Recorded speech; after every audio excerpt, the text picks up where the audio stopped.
수영에서 스트로크에서 앞 구간을 캐치라고 하잖아요. 자유형 캐치, 접영 캐치, 평형 캐치, 배영 캐치. 여기 캐치 이 앞 구간에서 손에서 물이 새어나가지 않는 게 엄청 중요하거든요. 근데 아주 많은 일반인 분들이 여기서 좀 많이 샌단 말이에요. 이 캐치 구간에서 좀 물이 새어나가지 않게 하려면 이 구간에서 손목에 꺾임이 좀 제법 들어가야 돼요. 약간 꺾여 있는 상태, 요 꺾임이 제법 들어가 있는 상태에서 캐치 이렇게 들어가야 됩니다. 근데 우리가 수영 배울 때 손목이 이렇게 되면 안 된다는 얘기 많이 들어봤죠. 손목 꺾은 상태로 이렇게 저어지면 안 된다. 근데 캐치 구간에서는 꼭 이렇게 하는 게 되게 좋습니다. 손목을 좀 꺾어주는 게 좋아요. 그리고 손가락이 꺾이거나 손바닥이 이렇게 말려 들어가거나 뭐 이렇게 되면 안 되고, 펴져 있는 상태에서 손목이 이렇게 꺾여 들어가게. 캐치해서 손목이 꺾여 있는 상태로 캐치되고, 요 다음 구간에서는 이렇게 딱 펴지게. 그러니까 이 물 밖에서 요걸 계속 반복해야 돼요. 꺾여 있고 캐치, 풀 당기는 구간에서 굽혀야 되겠죠. 굽혔을 때 이렇게 펴지게. 캐치, 이렇게. 캐치. 이런 느낌을 계속 연습을 조금 해주는 게 좋습니다. 익숙하게 만들어줘야 좋아요. 그래야 물에서 조금 써먹을 수 있으니까. 캐치 구간에서 손목을 왜 이렇게 하는 게 좋냐면, 생각보다 물속에서는 내가 하려는 것만큼 잘 되지 않아요. 내가 이렇게 꺾어 놓은 상태로 저으려고 해도 막상 저어보면 이렇게까지 안 꺾이고 조금 이렇게 펴져요.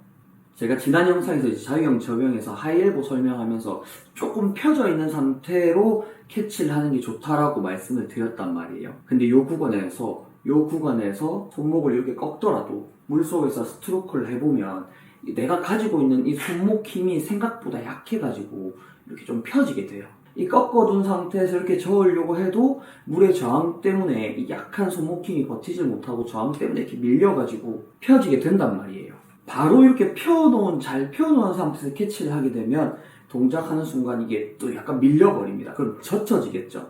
젖혀지면 물이 새 나가겠죠. 꺾어서 캐치해도 살짝 펴지고, 펴면 젖혀지고, 펴서 캐치했는데 순간에 살짝이라도 젖혀버리면 물이 확 새어나가버려요. 이 움직임 속도 때문에, 이 물의 저항 때문에 손목이 밀린다. 근데 그 순간 살짝 펴지는 거, 젖혀져서 물이 새나가는 걸 잘 못 느끼시는 분들이 많습니다. 그러니까 캐치 구간에서는 억지로 조금 더 꺾어서 이렇게 해보려고, 내가 생각하는 것보다 조금 더 꺾어서, 손가락이 구부러지지 않게 손목만 조금 더 꺾어서 캐치를 한번 해보세요. 주의해야 될 건 이제 저번에 설명했듯이 팔꿈치랑 어깨가 캐치하는 구간에서 먼저 이렇게 빠져버리면 안 되는 거. 빠진 채로 손목이 꺾여 있는 상태는 이거는 물을 이렇게 끌고 오니까 저항받는 느낌이 조금 줄어들어가지고 빠지면 오히려 꺾이는데, 안 빠지면서 내리면 오히려 밀려요. 이게 어떤 느낌이냐면, 만약에 무거운 물건을 이렇게 들고 있어요. 팔을 굽힌 상태로 들고 있으면 이런 게 조금 쉬워지는데, 팔을 편 상태에서 이렇게 무거운 거를 버티고 있으려고 하면 이게 자꾸 이렇게 밀려 나간단 말이에요. 그러니까 펴면 힘이 세게 안 들어가지고, 굽히면 조금 힘이 세게 들어가지고 이렇게 돼요.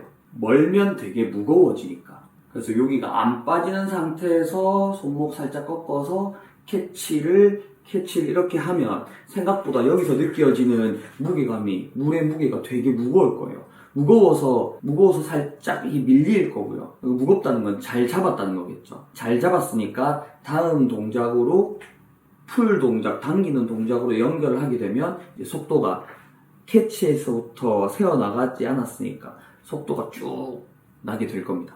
이것도 이제 계속 해봐야 좀 느껴지는데, 처음 할 때는 좀 이렇게 많이 꺾여서 스트로크를 하게 될 수도 있겠죠. 근데 이 부분을 이제 계속 신경을 쓰다 보면, 무게감을 계속 느끼면서 하다 보면, 익숙해지면 이 꺾임의 정도가 아주 적당한 상태로 이 무겁고 좋은 캐치 동작을 하게 되실 겁니다.